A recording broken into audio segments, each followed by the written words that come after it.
just had the weirdest dream back on the bus there. Do you ever have those dreams that are just completely real? I mean, they're so vivid, it's just like completely real. It's like, there's always something bizarre going on in those. I have one about every 2 years or something. I always remember them really good.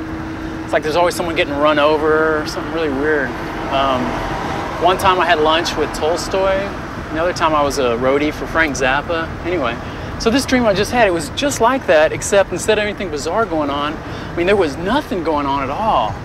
Man, it was like the Omega Man. There was just nobody around. I was just traveling around, you know, staring out the windows of buses and trains and cars, you know. When I was at home, I was like flipping through the TV stations endlessly, reading. I mean, how many dreams do you have where you read in a dream, you know? Wait.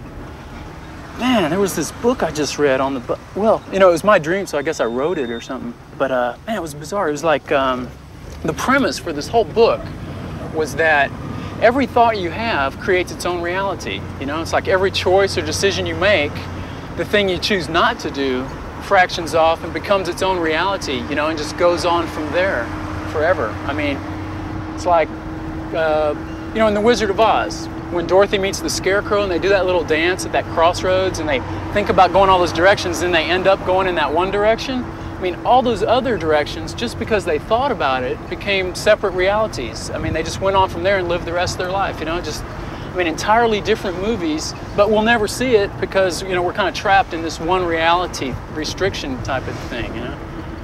And another example would be like back there at the bus station, you know, as I got off the bus, the thought crossed my mind, you know, just for a second about not taking a cab at all, but, you know, maybe walking or bumming a ride or something like that.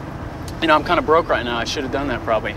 But just because that thought crossed my mind, there now exists at this very second a whole nother reality where I'm at the bus station, you know, and you're probably giving someone else a ride. You know, I mean, and that reality thinks of itself as this. It thinks of itself as the only reality. You know, I mean, at this very second, I'm in that. I'm back at the bus station, just hanging out. You know, probably thumbing through a paper. You know, probably going up to a payphone. You know, say this beautiful woman just comes up to me, just starts talking to me, you know. She ends up offering me a ride, you know, we're hitting it off, go play a little pinball. And we go back to her apartment, and she has this great apartment, you know, I move in with her, you know.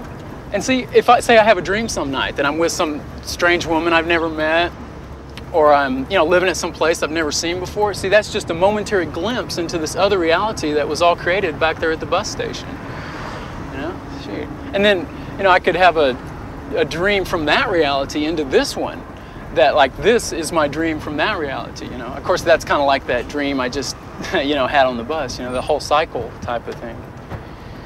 Man, shit, I should have stayed at the bus station.